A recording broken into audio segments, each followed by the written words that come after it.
వేదము దేనిని ప్రమాణంగా మాట్లాడిందో దాన్ని ప్రమాణంగా మాట్లాడాలి. అంతేకాని ఇప్పుడు ఎక్కడ కుదురుతుందండి అని మాట్లాడడానికి వీల్లేదు. వేదము ఏది చెప్పిందో దాన్ని అందుకోవడమే నీ ప్రయోజనం. అలా అందుకోలేకపోతే అది వ్యక్తిగా నీ బలహీనత ఏమో కానీ వేదం చెప్పినది ఎలా కుదురుతుందండి అన్న మాట మాట్లాడడానికి మాత్రం నీకు అధికారం లేదు. నేను నిత్యాగ్నిహోత్రం చెయ్యకపోతే నేను చెయ్యలేకపోవడం నా తప్పని చెప్పాలి. అంతేగాని నిత్యాగ్నిహోత్రం ఎక్కడ కుదురుతుందండి అన్న మాట నేను వాడడాన్ని మాత్రం శాస్త్రం అంగీకరించు. నీ తప్పు నువ్వు అంగీకరించాలి. అంతేగాని వేద ప్రమాణము యొక్క సాధ్యాసాధ్యములను విచారణ చేసే అధికారము నీకు లేదు. ధర్మం అంటే ఒక్కటే లోకంలో. ధర్మమనగా ఎవరు చెప్పినది ధర్మము కాదు, వేదమేది చెప్పిందో అదొక్కటే ధర్మము. వ్యాస హృదయమంతా వ్యాసోచ్ఛిష్టం జగత్ సర్వం. వ్యాసుడి యొక్క ఎంగిలి ఈ లోకంలో వచ్చిన వాంగ్మయం అంతా. వ్యాసుని యొక్క హృదయమంతా ధర్మమే. ధర్మం ధర్మం ధర్మం. దానికోసమే ఆయన 18 పురాణములను ఇచ్చాడు, 4 వేదములను విభాగం చేశాడు, బ్రహ్మసూత్రములను ఇచ్చాడు. ఇన్ని ఇవ్వడానికి కారణం ధర్మాన్ని పట్టుకోండి. ధర్మం ఒక్కటే మిమ్మల్ని రక్షిస్తుంది. ధర్మం ఒక్కటే మళ్ళీ పునర్జన్మ లేకుండా కూడా చెయ్యగలదు. ఎవడు ధర్మాన్ని పట్టుకోబోయి ధర్మం పట్టుకున్నాననుకుని అధర్మాన్ని పట్టుకుంటున్నాడో వాడికి ధర్మము యొక్క ఫలితము పొందలేడు. అది కుదిరేటటువంటి విషయం కాదు. పైకి తాను ధర్మం పట్టుకున్నానని అనుకుంటున్నాడు, కానీ తాను పట్టుకున్నది ధర్మము కాదు. స్వధర్మో నిధనం శ్రేయ పరధర్మో భయావహ. తనకి కాని ధర్మం పట్టుకున్నవాడు తాను తరించలేడు. కాబట్టి ధర్మమే ప్రాతిపదిక. అందుకే ప్రారంభమే మంగళవాచకంగా దీన్ని తీసుకున్నారు వ్యాసుల వారంటే ధర్మశబ్దాన్ని తీసుకున్నారు. ధర్మక్షేత్రే కురుక్షేత్రే. కురుక్షేత్రమైనటువంటి ధర్మక్షేత్రంలో ఆ కురుపాండవులు ఇద్దరూ కూడా కలుసుకున్నారు. ఇక యుద్ధం ప్రారంభం అవ్వాలి. ఎవరి ధర్మం వారిది. లోకంలో ధర్మరాజు గారు ఎదురుగుండా కనపడినటువంటి పెద్దవాడు, వంశకర్త, మహానుభావుడు భీష్ముడు. భీష్మ ద్రోణాది మహాపురుషులకు నమస్కారం చేయడం కోసమని ధర్మరాజు గారు వెళ్ళారు. అర్జునుడు ఇరుపక్షముల మధ్యలో నిలబెట్టబడినటువంటి రథంలో నిలబడి ఉన్నాడు. కృష్ణ భగవానుడు అన్నాడు, అర్జున చూడొక్కసారి ఇరుపక్షములలో మొహరించిన సైన్యాన్ని చూడు. ఎందుచేత అర్జునుడే ప్రధానంగా రాక్షస సంహారము అంటే రాక్షసులే కురువీరుల వైపు ఉన్నారు, లేదా కురువీరులుగా ఉన్నారు. ఇప్పుడు వాళ్ళని సంహరించాలి. అందుకే అతనికి అంత శస్త్రాస్త్ర సంపదనంతటిని ఇప్పించాడు కృష్ణ పరమాత్మ. చూడవయా, ఒక్కసారి వాళ్ళతో యుద్ధం చేయాలి నువ్వు. అడుగో భీష్ముడు, అడుగో ద్రోణుడు, అడుగో కృపుడు, అడుగో శల్యుడు, అడుగో అశ్వత్థామ, అడుగో దుర్యోధనుడు, వరుసగా అందరినీ చూపించాడు. నిలబడినవాడు నిలబడినట్టు వెంటనే అర్జునుడు ఒక మాట అన్నాడు. అందుకనది అర్జున విషాద యోగమైంది. నకాంక్షే విజయం కృష్ణ నచ రాజ్యం సుఖానిచ కిన్నో రాజ్యేన గోవింద కిం భోగైర్జీవితేనవా. ఈ శ్లోకాలు అర్థం చేసుకోవడంలో వచ్చినటువంటి వైక్లభ్యంతో అక్కర్లేని వ్యాఖ్యానాలు చేస్తున్న వాళ్ళు ఉన్నారు లోకంలో. ఆయనకి కూడని ధర్మాన్ని ఆయన మాట్లాడాడు. ఆయన అన్నాడు, నకాంక్షే విజయం కృష్ణ. ఏమొస్తుంది ఇప్పుడు వీళ్ళందరినీ చంపేస్తే? విజయం వస్తుంది. విజయం వస్తే ఏమొస్తుంది? రాజ్యం వస్తుంది. రాజ్యం వస్తే ఏమొస్తుంది? ధర్మరాజు గారు సింహాసనం మీద కూర్చుని పరిపాలన చేస్తాడు. కానీ ఏమైపోతుంది? నా గురువు మరణిస్తాడు, మా తాతగారు మరణిస్తారు, నా అన్నదమ్ములు మరణిస్తారు, నా బంధువులందరూ చచ్చిపోతారు. ఇంతమంది చచ్చిపోయినటువంటి నెత్తుటి కూడు మిగులుతుంది. ఇప్పుడు ఈ నెత్తుటి కూడుని నేను తినవలసి వస్తుంది. మీరు చాలా జాగ్రత్తగా పట్టుకోవలసి ఉంటుంది భగవద్గీత ఆవిర్భావాన్ని. ఆయన వైరాగ్యమును పొందుతున్నాడు. చిచ్చి ఇవన్నీ ఏమిటంటున్నాడు. ఆయన ధర్మాన్ని మాట్లాడుతున్నాడు. వీళ్ళందరినీ చంపడం ఎందుకని? కానీ ఆ ధర్మంలో వైక్లభ్యం ఉంది, అది దిద్దాలి ఇప్పుడు కృష్ణ పరమాత్మ. వీళ్ళందరినీ చంపడం ఏమిటి? వీళ్ళందరినీ చంపేస్తే ఏమొస్తుంది? నాకేం మిగలదు. అందరినీ చంపేసిన వాడు అర్జునుడు అన్న పేరు వస్తుంది.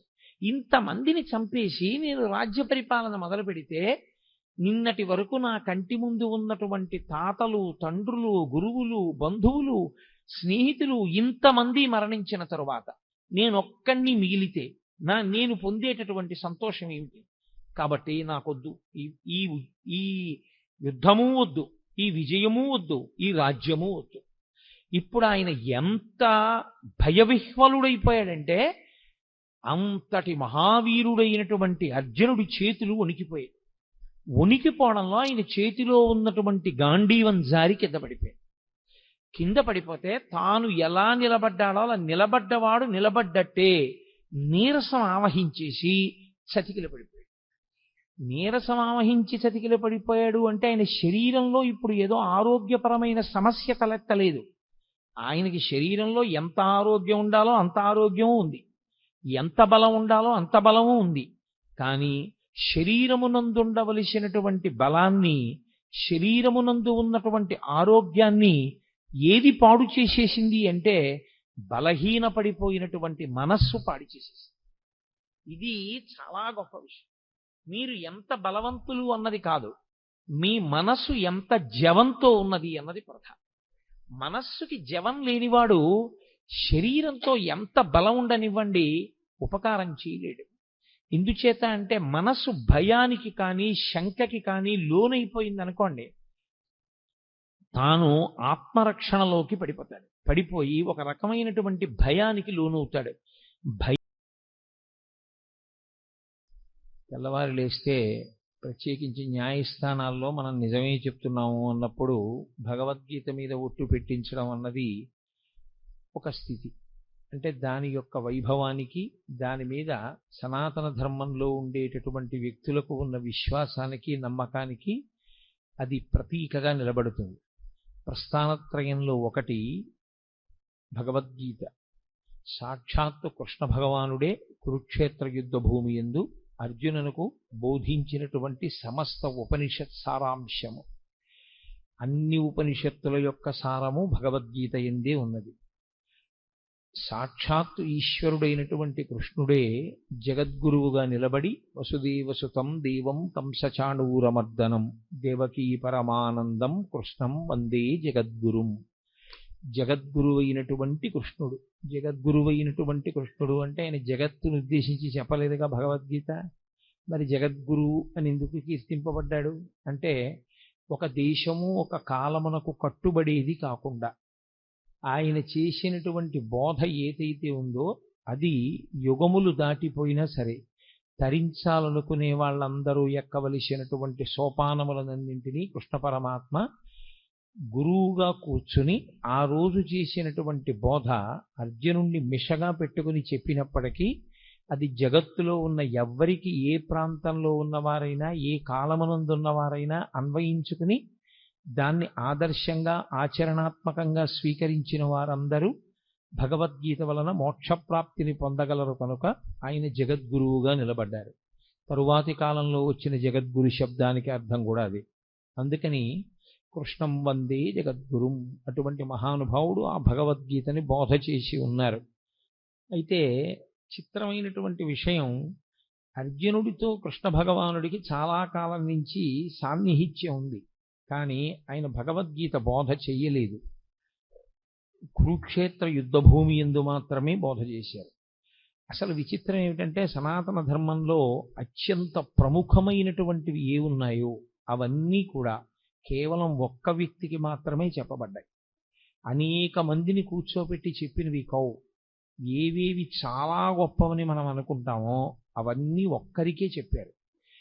శ్రీరామాయణంలో సంక్షేప రామాయణాన్ని నారద మహర్షి వాల్మీకి ఒక్కరికే చెప్పారు. అలాగే ఆదిత్య హృదయాన్ని అగస్త్య మహర్షి రామచంద్రమూర్తికి ఒక్కరికే యుద్ధభూమిలో చెప్పారు. భాగవతాన్ని పరీక్షిత్తుకి ఒక్కడికే శుకబ్రహ్మ చెప్పారు. భగవద్గీతని కురుక్షేత్ర సంగ్రామ భూమి యందు అర్జునుడికి ఒక్కడికే కృష్ణ పరమాత్మ బోధ చేశారు. అది సరి అయినటువంటి సమయం ఆసన్నమైంది అనుకునేంత వరకు ఆయన బోధ చేయలేదు. ఇప్పుడు అర్జునుడు వినడానికి తగిన సమయాన్ని పొంది ఉన్నాడు అని ఆయన అనుకున్నప్పుడు మాత్రమే ఆ బోధ చేశారు. ఆ చేయబడినటువంటి బోధ ఏదో కాకతాళీయంగా 4 మాటలు చెప్పినట్లుగా ఉండదు. అసలు భగవద్గీత యొక్క ఆవిర్భావమే అంత గంభీరంగా ఉంటుంది. అసలు దాని ప్రారంభమే ఒక యోగంతో, అర్జున విషాద యోగంతో ప్రారంభమైంది. అటువంటి భగవద్గీతని గురించి పెద్దలు ఒక్క శ్లోకంలో దాని యొక్క గొప్పతనాన్నంతటినీ చెప్తారు. సర్వోపనిషదో గావః దోగ్ధా గోపాలనందన పార్థో వత్సః సుధీర్భోక్త దుగ్ధం గీతామృతం మహత్ అంటారు. అది సర్వోపనిషదో గావు. ఆవులు ఉపనిషత్తులు. ఉపనిషత్తులు ఆవులైతే ఉపనిషత్తులు ఉండేది వేదముల యొక్క చివర ఉంటాయి. వాటికి ఆ పేరు రావడం వెనకాతలే ఒక రహస్యం ఉంది. అసలు దాని పేరే ఉపనిషత్. ఉపనిషద్ అన్న మాటకి రెండు అర్థాలు. ఒకటి, ఉపనయనం అయిన తర్వాత గాయత్రీ మంత్రం చెయ్యడానికి కావలసిన అధికారము సిద్ధించిన తరువాత గురువుగారికి దగ్గరగా కూర్చుని బ్రహ్మజ్ఞానమును పొందేటటువంటి అవకాశాన్ని బ్రహ్మచారి పొందితే ఉపనిషద్. పక్కన కూర్చున్నాడు, పక్కన కూర్చుని ఉప శబ్దము చేత దగ్గరగా కూర్చుని గురువుగారి దగ్గర వినడానికి కావలసిన యోగ్యతని పొందడం ఉపనిషదే.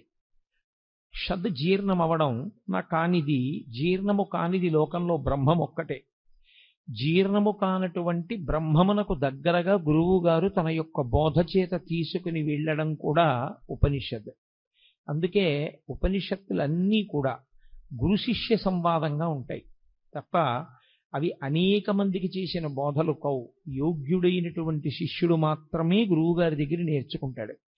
ఆ యోగ్యత శిష్యుడు పొందాడు అని నిర్ధారించవలసింది లోకంలో ఇంకెవ్వరూ కాదు. అది ఒక్క గురువుకు మాత్రమే ఉన్న అధికారం.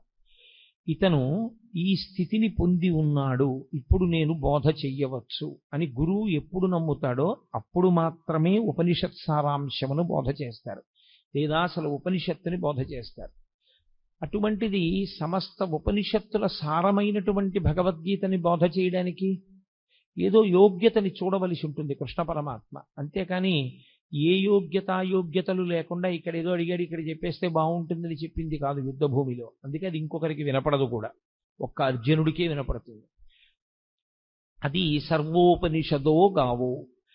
ఆ ఆవులు ఉపనిషత్తులు. ఉపనిషత్తులన్నీ ఆవులుగా వచ్చి నిలబడితే దోగ్ధ గోపాల నందన. నందన అన్న శబ్దం కొడుక్కి వేస్తారు సాధారణంగా. కొడుక్కి వేసే శబ్దం నందన. యశోదానందన, దేవకీనందన, అలా. ఎవరికి నందనుడైతే వారికి ఆయన నందనుడు అంటే ఆనందమునిచ్చువాడు. గోపాలనందన అంటే తండ్రి శబ్దము చేత చెప్పబడినవాడు కాడు, గోపాలురందరికీ ఆనందమునిచ్చేవాడు. ఎవరా గోపాలురు అంటే ఆయన జన్మించినప్పుడు అంత సౌలభ్యంతో వచ్చింది కృష్ణావతారం. పుట్టినప్పుడు మాత్రం ఏదో ఎవ్వరికీ అందుబాటులో లేనటువంటి స్థితిలో జన్మించిన వాడు కాడు.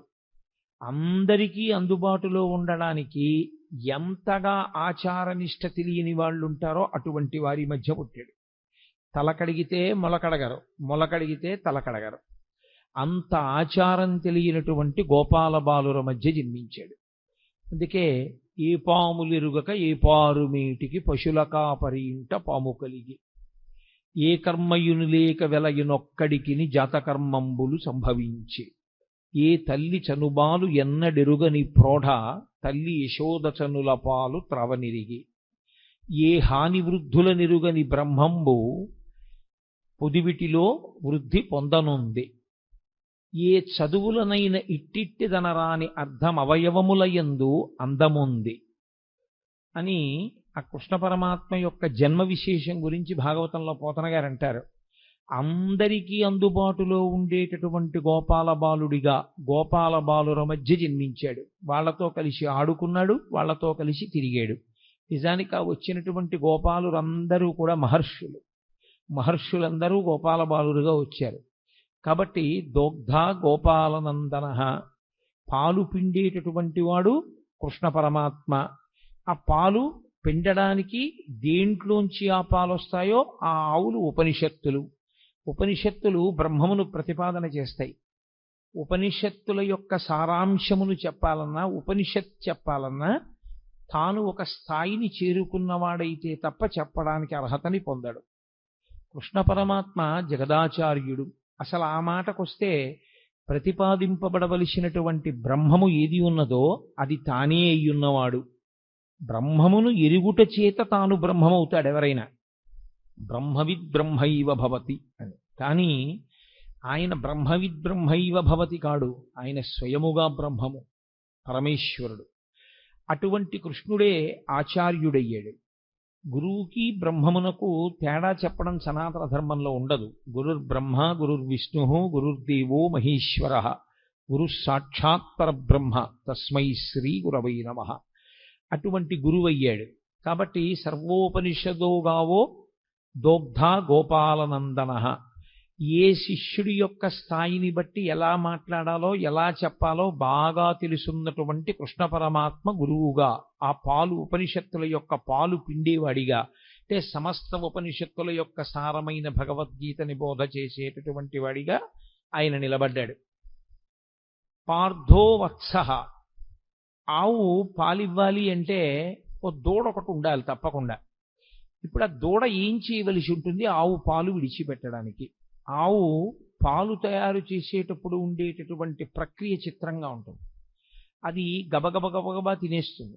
ఈ నూతిగట్టు మీద, చెరువు గట్టు మీద, నదిగట్టు మీద ఉండే పసరిక గబగబా తిని తాను ఒక్క చోట కూర్చుని ఎంత ఆనందంతోటో నెమరవేస్తుంది. కడుపులో ఉన్నదాన్ని మళ్ళీ నోట్లోకి తెచ్చుకుని నోట్లో ఉన్నదాన్ని బాగా నమిలి మళ్ళీ లోపలికి పంపి ఆ పనికిరాని పచ్చగడ్డిలోంచి పసిపిల్లలు కూడా తాగి బ్రతకడానికి వీలైనటువంటిది, పరమ వృద్ధులైనటువంటి వారు, రోగులు కూడా తాగి బ్రతకగలిగినటువంటి పాలని తయారు చేస్తుంది.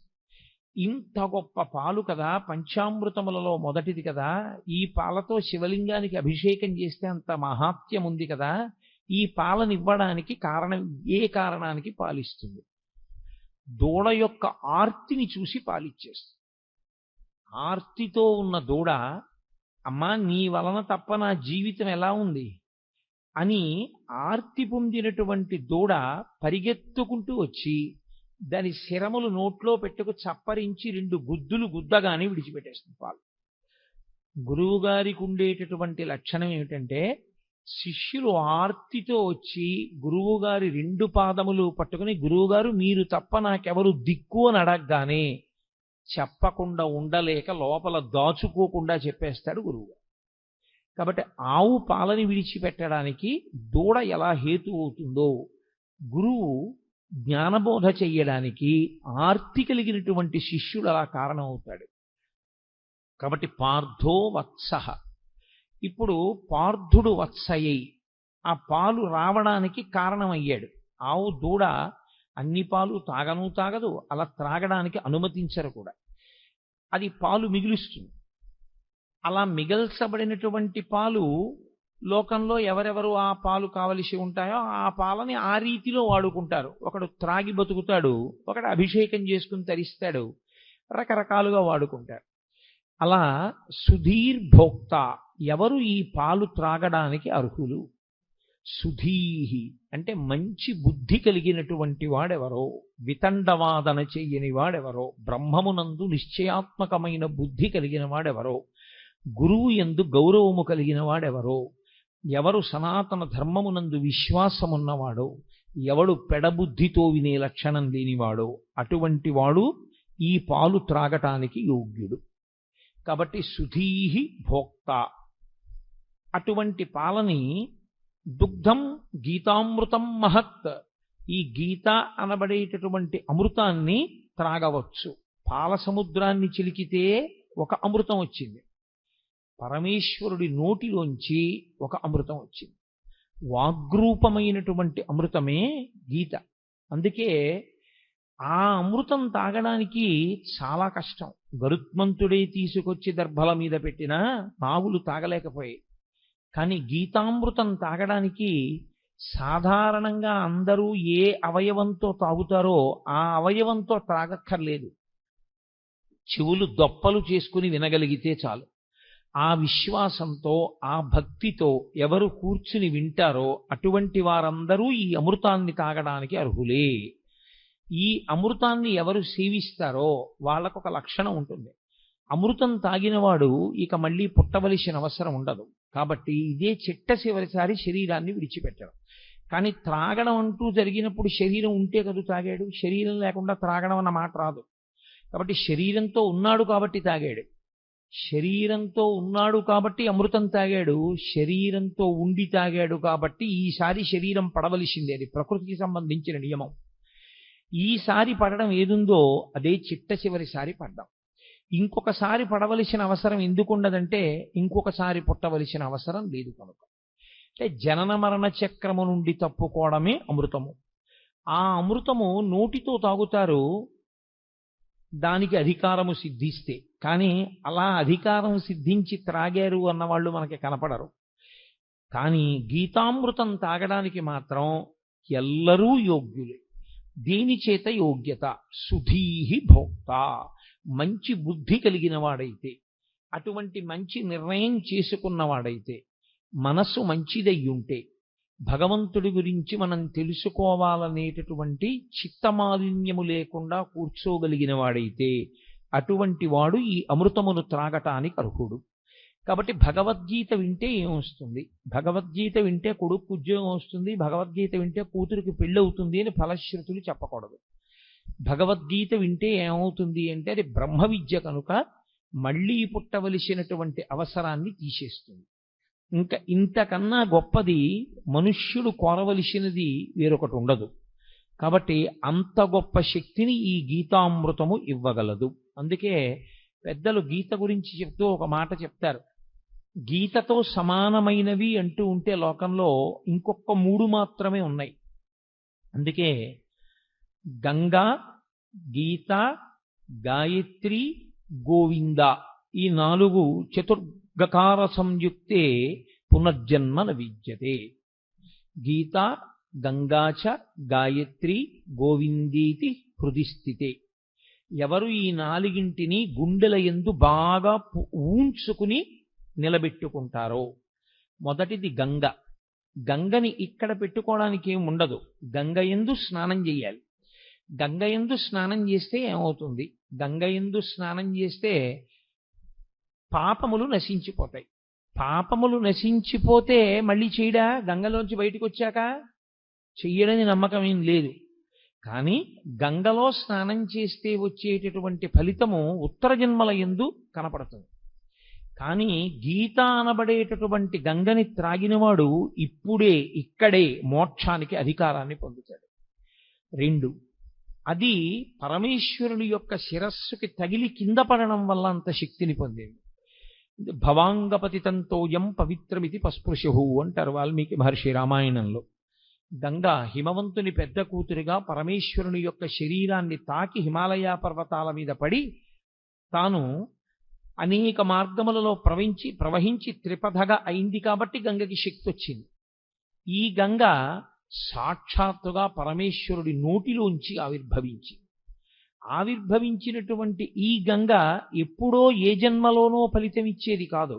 ఈ జన్మలో ఇప్పుడే ఇక్కడే ఫలితం ఇవ్వగలిగినది గీతామృతమనబడేటటువంటి గంగ. కాబట్టి నిజానికి గంగ కన్నా గీత ఒక పైమెట్టు మీదే నిలబడుతుంది. గీత, గంగాచ, గాయత్రి. గాయత్రి ఉపనయనము చేసుకోవడానికి అధికారమున్న వాళ్ళందరూ గాయత్రి మహామంత్రాన్ని చేస్తారు. గాయత్రి మహామంత్రం అంత గొప్ప మంత్రం ఇక లోకంలో లేదు. అది మంత్రములకన్నిటికీ తల్లి అని పేరు దానికి. అందులో అడిగేది ఒకటే, ప్రచోదయాత్, మా బుద్ధులు ప్రేరేపింపబడుగాక ప్రేరేపింపబడుగాక ప్రేరేపింపబడుగాక అని అడుగుతూ ఉంటారు త్రిసంధ్యల యందు. కాబట్టి ఆ గాయత్రి బుద్ధిని మరల్చి ఈశ్వరుని యందు పెట్టి తాను తరించేటటువంటి అవకాశాన్ని గాయత్రి మాత ఇస్తుంది. గోవిందేతి, గోవిందుడు ఆ నామమే గొప్పది. ఎందుచేత అంటే భగవంతునికి మిగిలినటువంటి పేర్లు ఏమున్నాయో అవన్నీ బిరుదునామాలుగా వచ్చాయి. గోవిందనామం ఒకరు బిరుదునామంగా ఇచ్చింది కాదు, పరమేశ్వరుడు కష్టపడి సంపాదించుకున్న నామం. 7 రాత్రులు 7 పగళ్ళు గోవర్ధనోద్ధరణాన్ని చేసి చిటికెన వీల మీద పర్వతాన్ని ఎత్తి పట్టుకుని అందరినీ కాపాడితే, ఆయన్ని నమ్మకుండా వెళ్ళిపోయిన వాళ్ళని కూడా ఆయన పిలిచి మరీ కాపాడాడు గోవిందనామంతో. అది గోవిందనామానికి ఉన్న గొప్పతనం. అంత సౌలభ్యంలో ఉన్న అవతారం. అందుకే గోవింద అంటే ఈశ్వరుడు ఉలిక్కి పడతాట. కారణం ఏమిటంటే నేను ఆ నామాన్ని సంపాదించుకున్నది నేనే కష్టపడి 7 రాత్రులు 7 పవళ్ళు పర్వతాన్ని ఎత్తి పట్టుకుని నన్ను నమ్మకుండా పక్కకి వెళ్ళిపోయినటువంటి వాళ్ళని కూడా పిలిచి బాలుండీతడు కొండదొడ్డది మహాభారంబు సైరింపగా దాలండోయిని దీని కింద నిలువంచింతింపగా బోలది శైలాంబోనిధి జంతు సంయుత ధరాచక్రంబుపై పడ్డ నాకేలల్లాడదు బంధులార నిలుడి క్రిందం ప్రమోదంబునన్ అంటాడు. మీరు బెంగపెట్టుకోకండి, ఈ కొండ కింద పడదు. సమస్త బ్రహ్మాండం వచ్చి కొండ మీద పడిపోయినా కొండ కింద పడకుండా పట్టుకుంటాను. కాబట్టి రండి రండి అని నమ్మకం లేని వాళ్ళని కూడా పిలిచి కొండ కింద నిలబెట్టి 7 రాత్రులు 7 పగళ్ళు మనుష్యులను ఆవులను దూడలను కాసినటువంటి కారణం చేత కాపాడిన కారణం చేత పరమేశ్వరుడు సంపాదించుకున్నటువంటి నామము గోవిందనామం కాదు. గోవింద అంటే భూమిని కాపాడేవాడు, గోవింద అంటే వాక్కులకు అధిపతి అయినవాడు, గోవింద అంటే వాక్కును విస్తరించగలిగినటువంటి వాడు. వింద అన్న శబ్దానికి అర్థం తంతువుగా సాగడం. దూది పట్టుకుని ఇలా ఇలా ఇలా ఇలా ఇలా ఇలా తంతువు కింద తంతువులందు చేలమ విధంబున ఏ పరమేశమూర్తి ఎందింతయు ఒప్పు భంగి అంటారు పోతన గారు. పెద్ద పెద్ద దారాల కింద ఒక కండిలోంచి వెడితే దాన్ని తంతు అంటారు. తంతువు కింద విస్తరిల్లి లోపల పరబ్రహ్మము శబ్దము చేత ఆవిష్కరింపబడితే గోవింద అంటారు.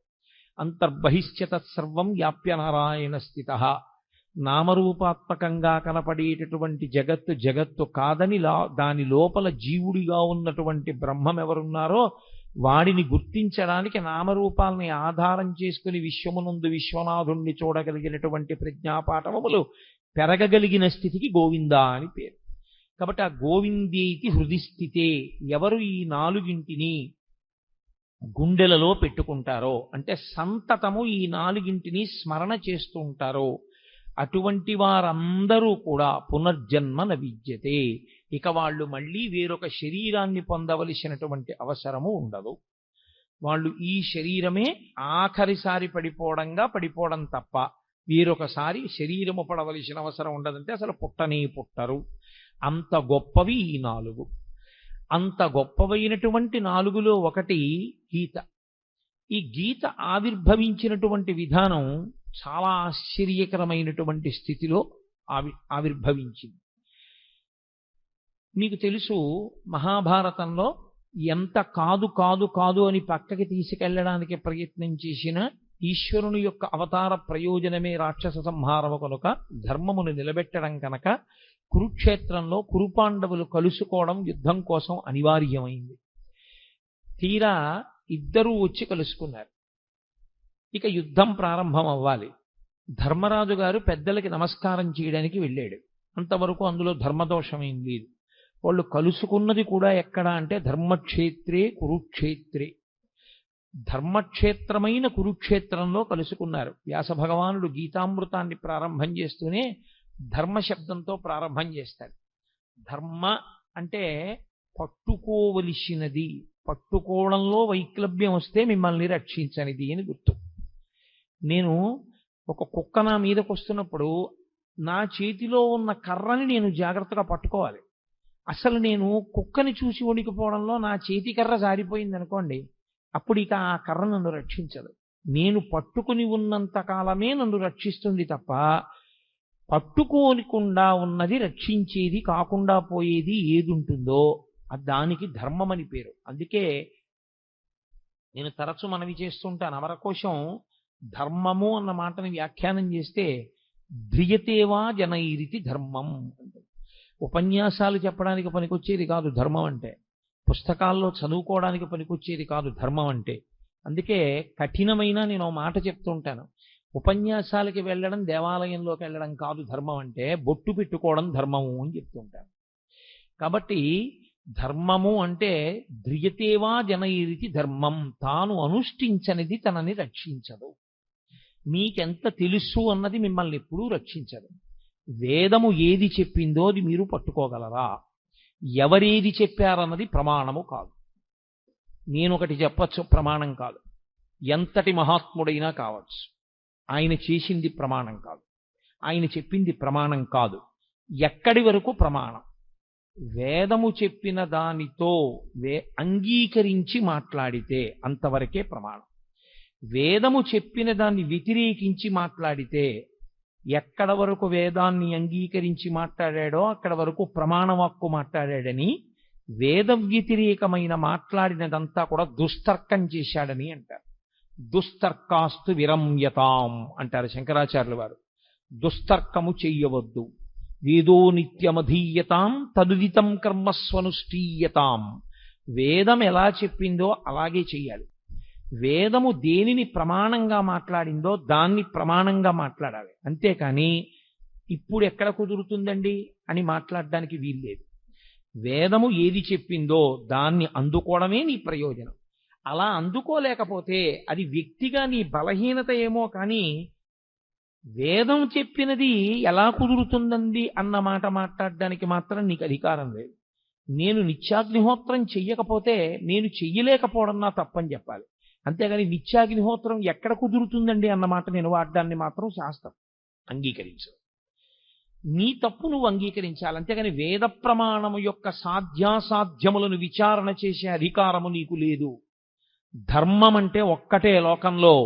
ధర్మమనగా ఎవరు చెప్పినది ధర్మము కాదు, వేదమేది చెప్పిందో అదొక్కటే ధర్మము. వ్యాస హృదయమంతా వ్యాసోచ్ఛిష్టం జగత్ సర్వం. వ్యాసుడి యొక్క ఎంగిలి ఈ లోకంలో వచ్చిన వాంగ్మయం అంతా. వ్యాసుని యొక్క హృదయమంతా ధర్మమే. ధర్మం ధర్మం ధర్మం. దానికోసమే ఆయన 18 పురాణములను ఇచ్చాడు, 4 వేదములను విభాగం చేశాడు, బ్రహ్మసూత్రములను ఇచ్చాడు. ఇన్ని ఇవ్వడానికి కారణం ధర్మాన్ని పట్టుకోండి. ధర్మం ఒక్కటే మిమ్మల్ని రక్షిస్తుంది. ధర్మం ఒక్కటే మళ్ళీ పునర్జన్మ లేకుండా కూడా చెయ్యగలదు. ఎవడు ధర్మాన్ని పట్టుకోబోయి ధర్మం పట్టుకున్నాననుకుని అధర్మాన్ని పట్టుకుంటున్నాడో వాడికి ధర్మము యొక్క ఫలితము పొందలేడు. అది కుదిరేటటువంటి విషయం కాదు. పైకి తాను ధర్మం పట్టుకున్నానని అనుకుంటున్నాడు, కానీ తాను పట్టుకున్నది ధర్మము కాదు. స్వధర్మో నిధనం శ్రేయ పరధర్మో భయావహ. తనకి కాని ధర్మం పట్టుకున్నవాడు తాను తరించలేడు.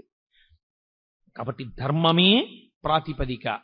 అందుకే ప్రారంభమే మంగళవాచకంగా దీన్ని తీసుకున్నారు వ్యాసుల వారంటే ధర్మశబ్దాన్ని తీసుకున్నారు. ధర్మక్షేత్రే కురుక్షేత్రే.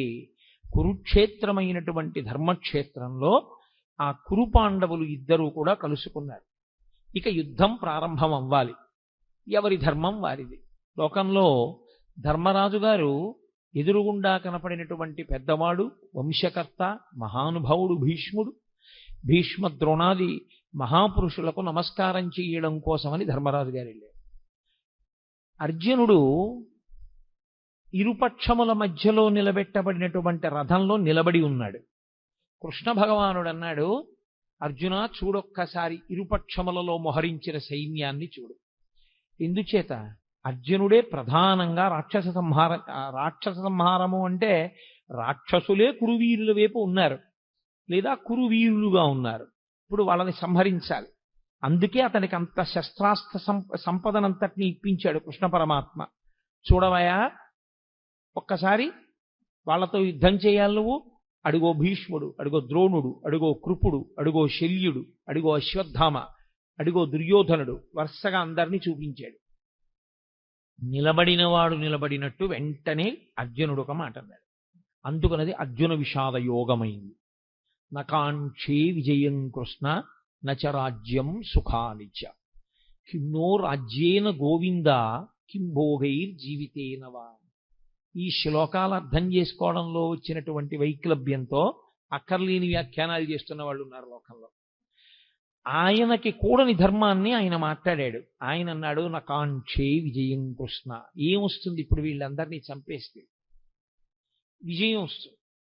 విజయం వస్తే ఏమొస్తుంది? రాజ్యం వస్తుంది. రాజ్యం వస్తే ఏమొస్తుంది? ధర్మరాజు గారు సింహాసనం మీద కూర్చుని పరిపాలన చేస్తాడు. కానీ ఏమైపోతుంది?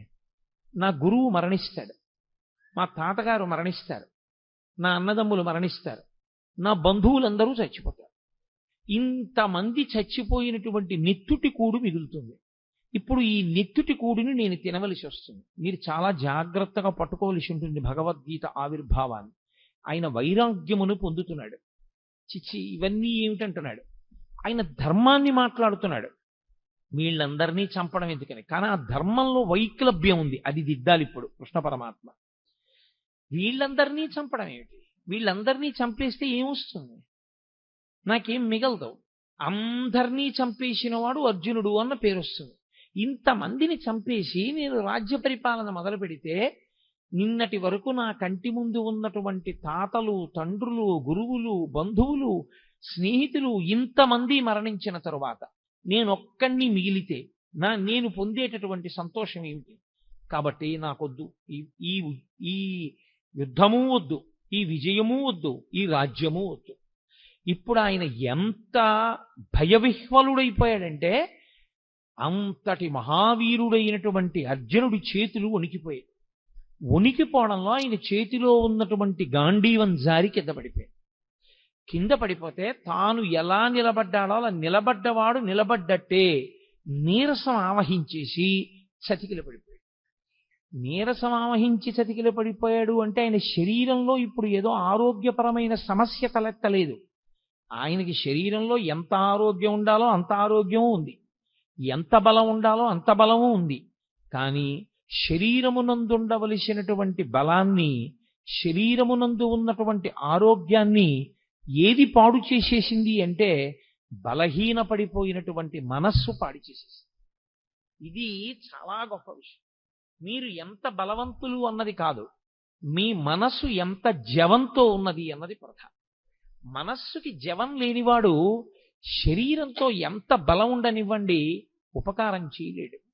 ఎందుచేత అంటే మనస్సు భయానికి కానీ శంకకి కానీ లోనైపోయింది అనుకోండి, తాను ఆత్మరక్షణలోకి పడిపోతాడు. పడిపోయి ఒక రకమైనటువంటి భయానికి లోనవుతాడు. భయానికి మారుపేరే శాస్త్రంలో మృత్యువు. మృత్యు సమయమునందు ఎలా ఆలోచనలు పొసగవో భయవిహ్వలుడైనటువంటి వ్యక్తికి కూడా సరి అయిన ఆలోచన విధానం రాదు. కాబట్టి ఇప్పుడు అంత భయపడిపోయినటువంటి అర్జునుడు అన్నాడు, ఇప్పుడు దుర్యోధనుడు ఒక బాణం వేసో ఓ కత్తి పెట్టో నన్ను చంపేస్తే చచ్చిపోతాను. చచ్చిపోతే ఏమవుతుంది? నేను చనిపోతే చనిపోయాను, కానీ నా వారందరూ బ్రతుకుతారు. ఇది పైకి చూడ్డానికి చాలా ధర్మంలా కనపడుతుంది చూసుకోండి. నిజంగా పాపం అర్జునుడు ఎంత మంచివాడండి, ఎంత అహింస మాట్లాడాడు. యుద్ధం జరగకుండా ఎందుకు ఇవన్నీ హాయిగా నాకు ఏ రాజ్యం వద్దు, ఏ విజయం వద్దు అన్నాడు. ఎంత మంచి మాట మాట్లాడాడండి అర్జునుడు, ఎంత చక్కటి వాడండి అని మనకు అనిపిస్తుంది. కానీ ఈ మాటలు చెప్పి ఇంకొంచెం ముందుకు వెళ్ళిపోయాడు. ఇంకొక ఆశ్చర్యకరమైన మాట అన్నాడు, నేను వీళ్ళందరినీ చంపేస్తే ఇక లోకంలో నా బంధువులన్న వాళ్ళు మగవాళ్ళు ఎవరు మిగలరు, అప్పుడు ఆడవాళ్ళు ఒక్కళ్ళే మిగులుతారు. అప్పుడు వీళ్ళందరూ నరకంలోనో స్వర్గంలోనో ఉన్నారనుకోండి, ఏడాదికోసారి తద్దినం పెట్టాలి కదా, తద్దినం పెట్టినప్పుడు నీళ్లు విడిచిపెట్టాలి. అప్పుడు వీళ్ళకి నీళ్లు విడిచిపెట్టడానికి ఉత్తరాధికారు లేరి, నేను చంపేస్తున్నాను కదా, కొడుకులతో సహా చంపేస్తున్నాను. చంపేస్తే ఇంకా తద్దినం పెట్టడానికి మనుషులు లేరు. లేకపోతే ఆ పితృదేవతలు ఎవరైతే ఉన్నారో పతంతి పితరో హ్యేషాం లుప్త పిండోదక క్రియా, వాళ్ళకి పిండ ఉదక క్రియలు ఉండవు. అంటే పిండం పెట్టేవాడు ఉండడు, నీళ్లు విడిచిపెట్టేవాడు ఉండడు. లుప్త పిండోదక క్రియా, ఈ రెండూ లేకపోవడం వల్ల పతంతి పితరో హ్యేషాం, పైలోకానికి వెళ్ళినటువంటి నా పితృదేవతలు మళ్ళీ కింద పడిపోతారు. పైగా ఎప్పుడైతే పురుషుల యొక్క రక్షణ లేదో వీళ్ళందరూ మరణిస్తే వీళ్ళ భార్యలందరినీ పరజాతుల వాళ్ళు వచ్చి భార్యలుగా స్వీకరిస్తారు. ఇప్పుడు వాళ్ళ వలన సంతానం వీళ్ళకి కలుగుతుంది. క్షేత్రములు మిగిలిపోయి బీజములు లేవు. కాబట్టి ఇప్పుడు కుల సంకరం ఏర్పడుతుంది, వర్ణ సంకరం ఏర్పడుతుంది, జాతులన్నీ కూడా కలగాపలగం అయిపోతాయి. ఇటువంటి ఆధార్మికమైనటువంటి వ్యవస్థ ఏర్పడడానికి నేను యుద్ధం చేయడం అవుతుంది. కాబట్టి కృష్ణ నేను యుద్ధం చెయ్య. మీకు ఇది పైకి చూడ్డానికి ఎలా ఉంటుందంటే, అయ్య బాబోయ్ అర్జునుడు ఎంత శక్తివంతంగా మాట్లాడాడు, ఎంత గొప్పగా మాట్లాడాడు మహానుభావుడు, ఎంత చక్కటి మాటలు మాట్లాడాడు. నిజంగా అర్జునుడు చెప్పిన మాట కృష్ణుడు విని అర్జునుడిని వెంటనే రథం ఇచ్చి వెనక్కి పంపించేసి ఉంటే కురుక్షేత్ర సంగ్రామం జరగకపోతే అంత నెత్తురు వరదలై పారదుగా, అంతమంది చచ్చిపోరుగా, ప్రశాంతంగా ఉంటుందిగా. మరి ఎందుకు కృష్ణ పరమాత్మ అంతగా పట్టుపట్టి మరీ కురుక్షేత్ర యుద్ధం చేయించినట్టు, ఎందుకంత బోధ చేసినట్లు, ఆయన ఎందుకు మాట్లాడినట్లు? అర్జునుడు మాట్లాడిన దాంట్లో వచ్చిన నష్టం ఏమిటి ఆయన మాట్లాడిన తప్పు అని మనకు అనిపిస్తుంది. అర్జునునికి కలిగినటువంటి విషాదము యోగమైంది భగవద్గీతలో. అందుకే అర్జున విషాద యోగము అని పిలిచారు. యోగ అంటే భగవద్గీతలో కృష్ణ భగవానుడే చెప్పాడు, యోగ కర్మసు కౌశలం. కర్మసు కౌశలం అంటే చేయవలసినటువంటి పనిని కౌశలముతో, అంటే శాస్త్రవిహితముగా, ప్రతిఫలాపేక్షారహితముగా, కర్తవ్యతా బుద్ధితో చేసినటువంటి వాడెవడో వాడు కౌశలముతో చేసినవాడు. తాను చెయ్యవలసినది ఒకటి ఉంటుంది లోకంలో, శాస్త్రము చేత విధింపబడినది. శాస్త్రము ఏది చెయ్యాలని విధించిందో అది చెయ్యడమే తన యొక్క కర్తవ్యము. అలా కాకుండా నెత్తికొత్తుకున్నది ఏదుందో అది బాధ్యత. బాధ్యత కుంగ తీసేస్తుంది మనిషిని, కర్తవ్యం మెట్లెక్కిస్తుంది. కాబట్టి తాను చెయ్యవలసింది తాను చెయ్యాలి. క్షత్రియుడికి అంతఃపురాలు ఇచ్చారు, రాజభోగాలు ఇచ్చారు, పరిపాలన చెయ్యమని ఇచ్చారు. దేని కొరకు? క్షత్రియుడు మంచం మీద చచ్చిపోవడం అత్యంత హేయమైన విషయంగా చూసింది శాస్త్రం. ఆనాటికి ఉన్నటువంటి వ్యవస్థ అటువంటిది. ఆయన 10 మందిని రక్షించాలి.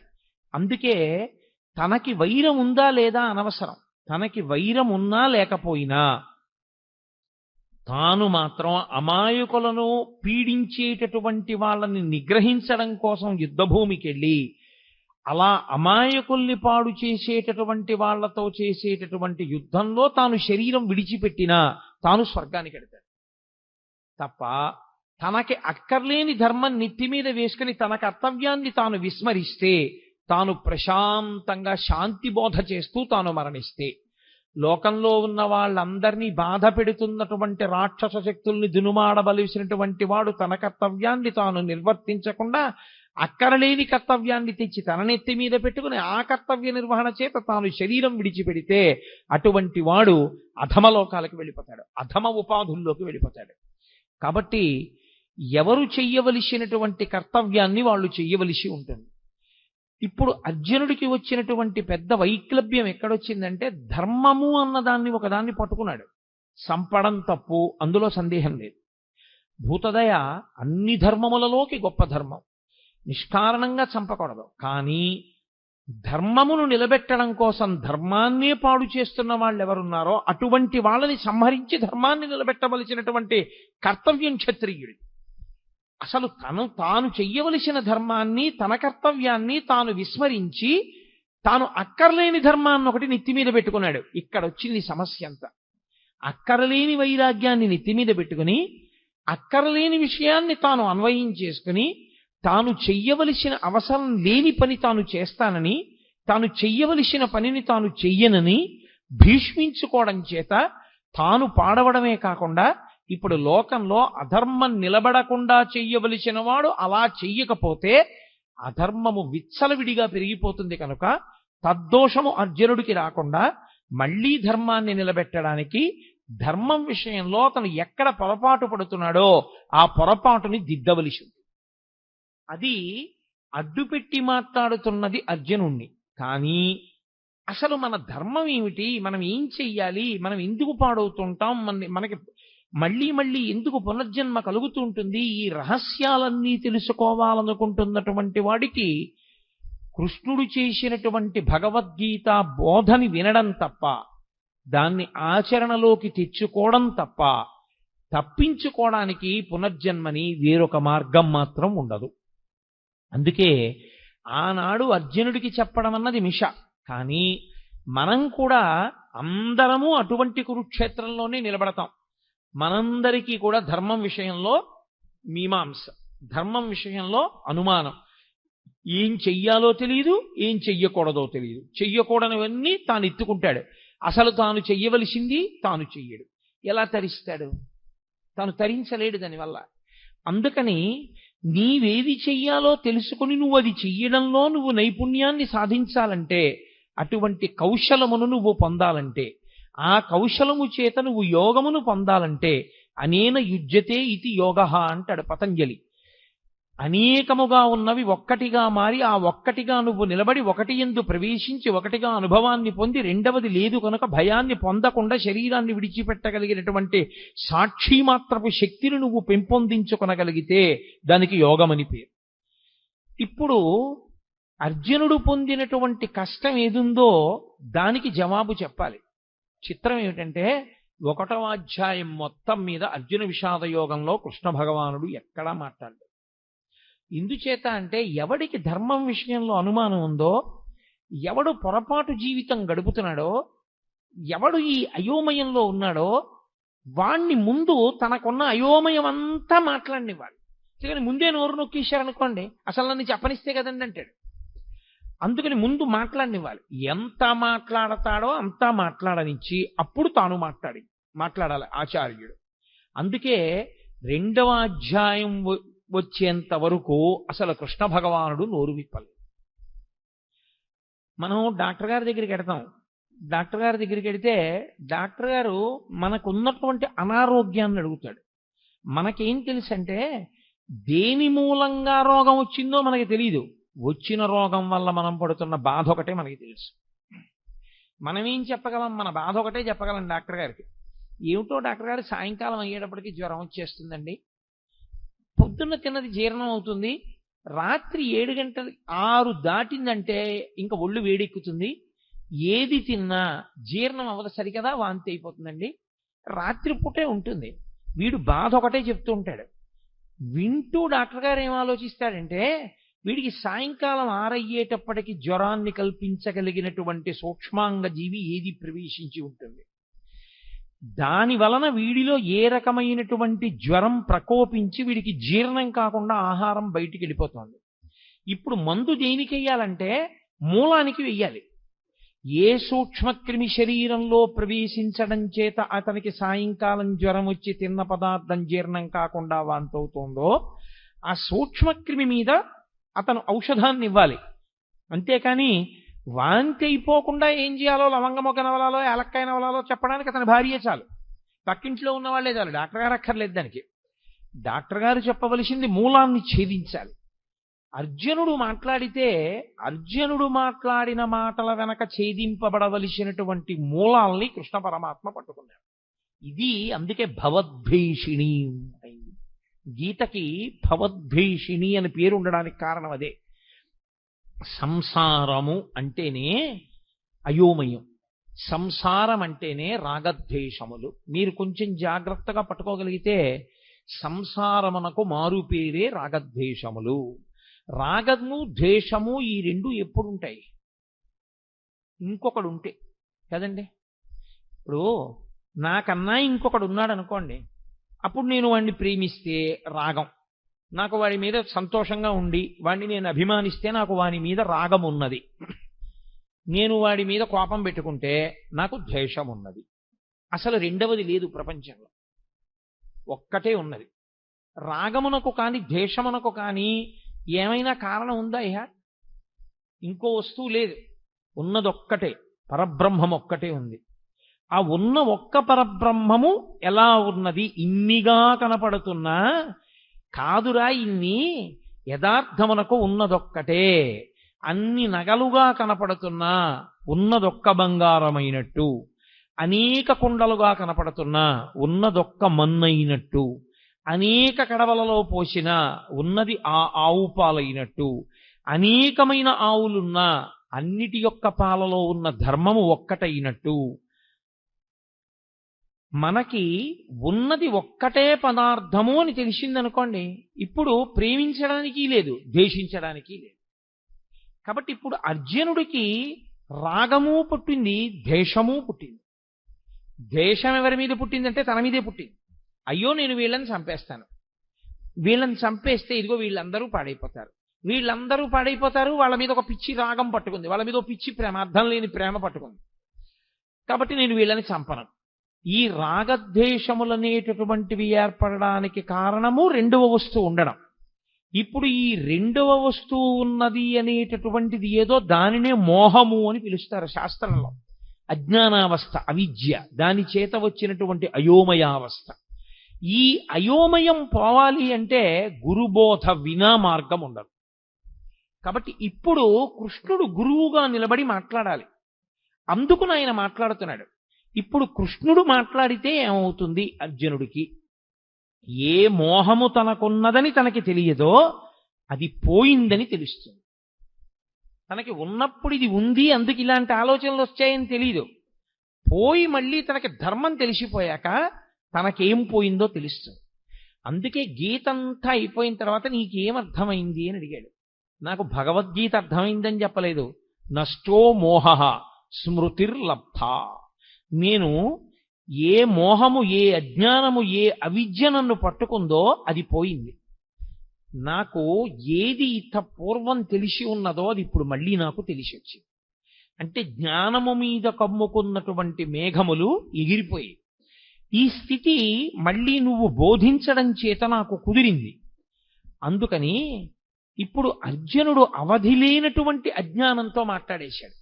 మాట్లాడి మాట్లాడి మాట్లాడి మాట్లాడి తనే పెంచేసుకున్నటువంటి బెంగ ఇదంతా. ఇది చాలా చిత్రమైనటువంటి లక్షణం.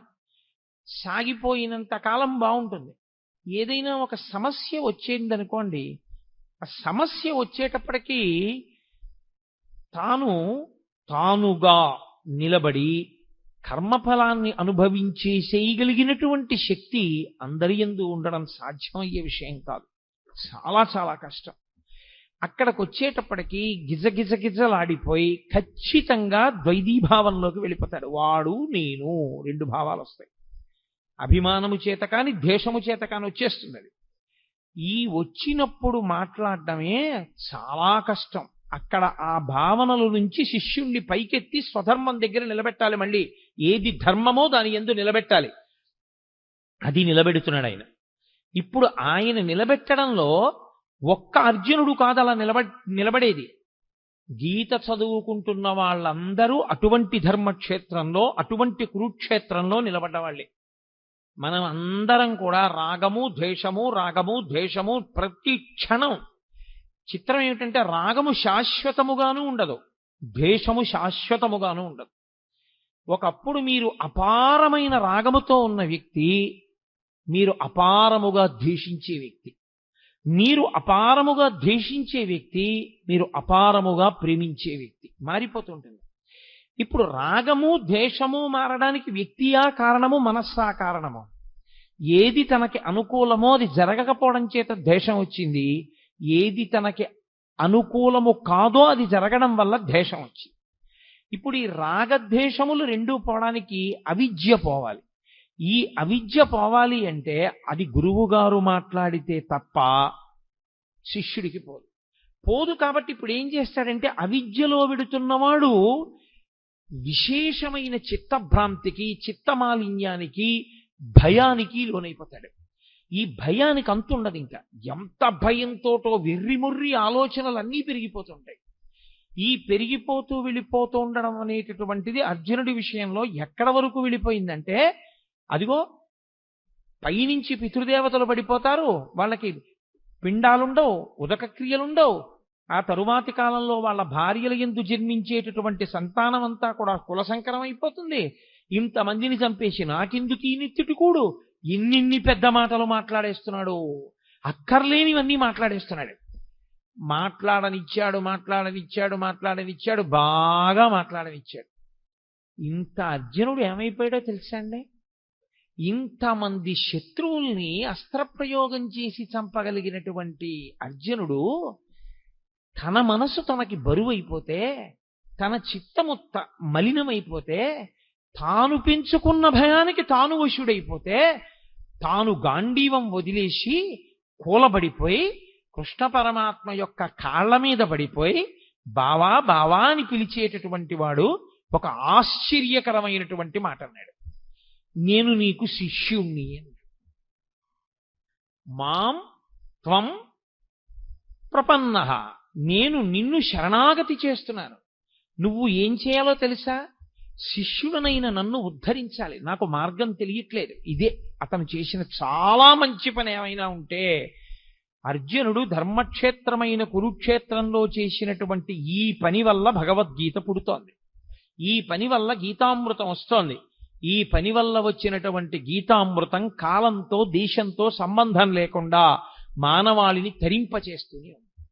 మాట్లాడి మాట్లాడి మాట్లాడి మాట్లాడి మాట్లాడి ఇంకా నేను మాట్లాడనయా, మాట్లాడిన కొద్దీ భయం ఎక్కువైపోతోంది. ఇంకా భయం వైపుకే పెడుతున్నాయి కానీ ఆలోచనలు నేను బయటికి రాగలనన్న ఆలోచన అసలు నాకు రావట్లేదు. కాబట్టి మీరు వినా నాకు శరణ్యము లేదు. గురువు గారి కాళ్ళ మీద పడిపోయి నేను ప్రపన్నుడను అంటే నేను శరణాగతి చేస్తున్నాను, మీరు నన్ను స్వీకరించి నా యొక్క బాధనంతటినీ పోగొట్టండి. ఇప్పుడు అసలు నేనేం చెయ్యాలి నాకు అర్థం కావట్లేదు అన్నాడు. ఎవరు? యుద్ధం చేస్తానని వచ్చినవాడు. ఇప్పుడు కాదు, ఎప్పటి నుంచో యుద్ధం చేస్తాను కౌరవుల్ని సంహరిస్తానని పెద్ద తపస్సు చేసి పరమేశ్వరుణ్ణి సాక్షాత్కరింపజేసుకుని పాశుపతాస్త్రం పొందినవాడు, అంతమంది దేవతల దగ్గర అన్ని అస్త్రాలు పొందినవాడు, అంతమంది గురువుల్ని సేవించినవాడు, ఎప్పుడు కురుక్షేత్ర సంగ్రామం జరుగుతుందా కౌరవుల్ని మట్టు పెడదామని ఎదురు చూసినవాడు, ఇవాళ ఆశ్చర్యంగా యుద్ధం చేయడం మాట దేవుడిని కృష్ణ పరమాత్మ యొక్క కాళ్ళ మీద పడిపోయి, కృష్ణ నీవు తప్ప నాకు దిక్కెవరు, కాబట్టి నువ్వే నన్ను రక్షించాలి. ఆయన మాట్లాడడం మొదలుపెట్టాడు. ఆయన మాట్లాడుతూనే ప్రారంభం ఏమన్నా తెలుసా అండి? ఆయన మాటలకున్నటువంటి గమ్మత్తు ఏమిటంటే ఆయన మాట మొదలు అదే, భగవద్గీతలో ఆయన మాట చివర అదే. ఆయన అసోత్యానన్వశోచస్త్వం ప్రజ్ఞావాదాంశ్చ భాషసే గతాసు నగతాసూంశ్చ నానుసూచంతి పండితాః. అశోచ్యానన్వశోచస్త్వం అంటూ ప్రారంభం చేశాడు. ఏడవవద్దు, శోకము వద్దు, అసలు ఈ దిక్కుమాలిన ఏడుపన్నది మొదట మాని. భగవద్గీత వింటే వచ్చేది ఏమిటి? ఏడవడం పోతుంది. భగవద్గీత ప్రారంభంలో కృష్ణ పరమాత్మ ఏ శ్లోకంతో ప్రారంభం చేశారో అదే శ్లోకంలో ఉన్న అదే తాత్పర్యంతో అదే ధర్మంతో అదే మాటతో భగవద్గీత పూర్తి. సర్వధర్మాన్ పరిత్యజ్య మామేకం శరణం వ్రజ అహం త్వా సర్వపాపేభ్యో మోక్షయిష్యామి మాసుచ. ఏడవవద్దు, శోకించవద్దు. అసలు శోకము తప్పు. శోకమన్న మాటకు అర్థం లేదు. శోకించడానికి కారణము లేదు. దేనికి శోకిస్తావు? దేనికి ఏడుస్తున్నావు నువ్వు? అసలు నువ్వు ఏడవడానికి కారణం ఏమిటి? పైగా ఏడిచేటప్పుడు ఎలా మాట్లాడుతున్నావు?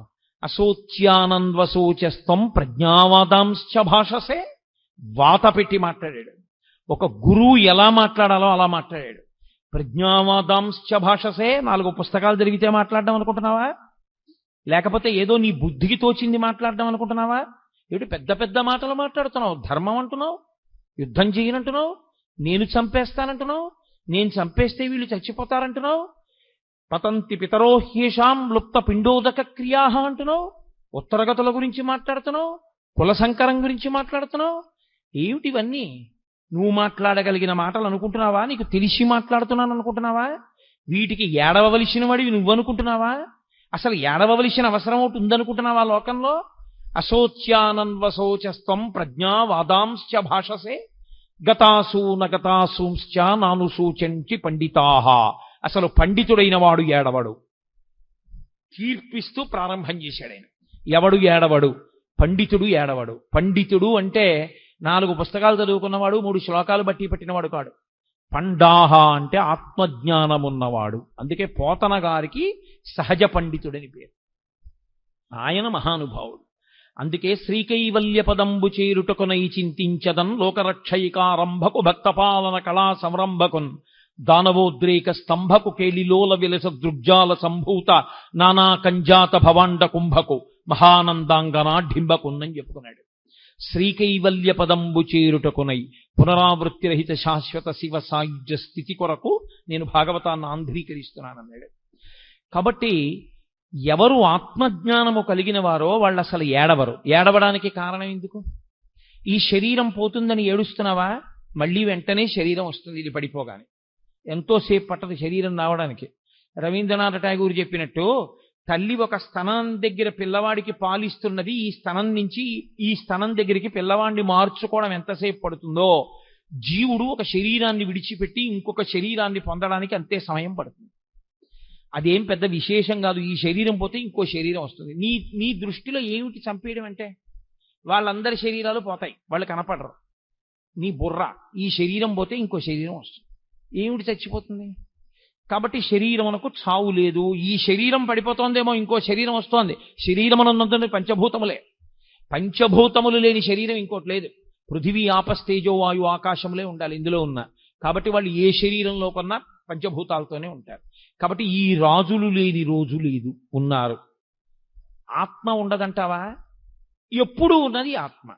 మరి దేనికి ఏడుస్తున్నావు నువ్వు అసలు? నువ్వు ఏమిటి పాండిత్యంతో పెద్ద ప్రజ్ఞావాదాంశ భాషసే? నేను చాలా గొప్పవాడిని మాట్లాడేస్తున్నావు. వీళ్ళందరూ చచ్చిపోతారంటున్నావు, నే చచ్చిపోతానంటున్నావు, వీళ్ళందరూ ఏమిటో పడిపోతారంటున్నావు. ఎవరు చచ్చిపోతారు? నేను మీతో మనవి చేశా, వైద్యుడు మూలానికి మందిచ్చినట్టు మూలానికి మందిస్తూ ప్రారంభం చేశాడు. అంత గంభీరంగా ఉంటుంది గురువు గారి కంఠం. అంటే గురువాణి అంటే సింహస్వప్నము. మిగిలిన పిట్టలు కుయ్యొచ్చు, కాకులు కుయ్యొచ్చు, పందులు అరవచ్చు, పిల్లులు అరవచ్చు అరణ్యంలో. ఏ జంతువు భయపడదు. సింహం బయటికి వచ్చి అరిచిన తరువాత అరవగలిగిన జంతువు ఉండదు, వెళ్ళిపోవలసిందే ఎక్కడికైనా, తప్ప ఇక నిలబడవు. ఆచార్యుడు వచ్చి మాట్లాడిన తర్వాత మాట్లాడగలిగిన సమర్థత ఉన్నవాడు ఇంకొకడు ఉండడు. ఆచార్యులకు ఆచార్యుడు జగద్గురువు అయినటువంటి శ్రీకృష్ణ భగవానుడు వచ్చి మాట్లాడిన తర్వాత ఇక మాట్లాడడానికి ఏముండదు. అందుకే అంత గంభీరంగా ప్రారంభం చేశాడు. అసోత్యానన్వశోచస్త్వం ప్రజ్ఞావాదాంశ్చ భాషసే గతాసూ నగతాసూంశ్చ నను శోచంతి పండితాహ. ఏడవరయా పండితులైనటువంటి వాళ్ళు, ఏడవడానికి లేదసలు. అశోచ్యానన్వశోచస్త్వం, ఏడవడానికి కారణము లేదని తెలుసుకో. అంటే నేను మీతో మనవి చేశా, ఎక్కడికి వెళ్ళాడు? రాగము ద్వేషము ఈ రెండో పదార్థం ఉంటేనే. అసలు రెండవ పదార్థము లేదు, ఉన్నది ఒక్కటే. ఒకటే పదార్థమైనప్పుడు ఆ పదార్థమునకు రాగము లేదు, ద్వేషము లేదు. ఏడుపెందుకు నీకు? దేనికి ఏడుస్తున్నావు? ఏ కారణానికి ఏడుస్తున్నావు? ఉలిక్కి పడ్డాడు ఇంత అర్జునుడు. అక్కడి నుంచి వెళ్ళిందండి భగవద్గీత. ఎన్ని ధర్మములు, ఎన్ని విషయములు, ఎన్ని గుణములు, ఎన్నిటిని బోధ చేశాడో. అందుకనది యోగమైంది. అర్జున విషాదము యోగం ఎందుకైందంటే ఆ విషాదము ధర్మ సంబంధమైనది. తనకి అక్కరలేని ధర్మాన్ని పట్టుకున్నా, అయ్యో నేను వీళ్ళని చంపకూడదు అన్న ఒక మాటతో ప్రారంభం చేశాడు. కానీ ఆ అర్జునుడు చంపడం ఎంత ధర్మమో, అలా చంపకపోతే ధర్మం ఎందుకు నిలబడదో, ధర్మము యొక్క స్వరూపం అంటే ఎలా ఉంటుందో అంత అద్భుతంగా మాట్లాడాడు కృష్ణ పరమాత్మ. అలా మాట్లాడితే వచ్చినటువంటి స్వరూపమే గీతాస్వరూపము. సరే, నేను చేసేది 7 రోజుల ప్రసంగాలే కాబట్టి విహంగ వీక్షణంగా గీత యొక్క వైభవాన్ని ఆవిష్కరించడానికి ఇవాళ ప్రారంభోపన్యాసంగా గీతావిర్భావం గురించి 4 మాటలు చెప్పాను. దీని తరువాత పిఠాపురం నుంచి వచ్చినటువంటి సర్వదేవతా భజన మండలి వారు, వాళ్ళు చాలా ఆర్తితో, చాలా సంతోషంతో ఇక్కడికి వచ్చారు. వాళ్ళు చక్కటి భజన చేసేటటువంటి లక్షణం ఉన్నవారు. కాబట్టి దయచేసి మీ అందరూ అలాగే కూర్చునుంటే ఇప్పుడు ఆ భజన కార్యక్రమం ప్రారంభం అవుతుంది. మళ్ళీ రేపు సాయంకాలం 6:30 ఉపన్యాసాన్ని పునఃప్రారంభిస్తాను. మంగళాశాసన పరై మదాచార్య పురోగమై సర్వైశ్చ పూర్వైరాచార్యై సత్కృతాయాస్తు మంగళం.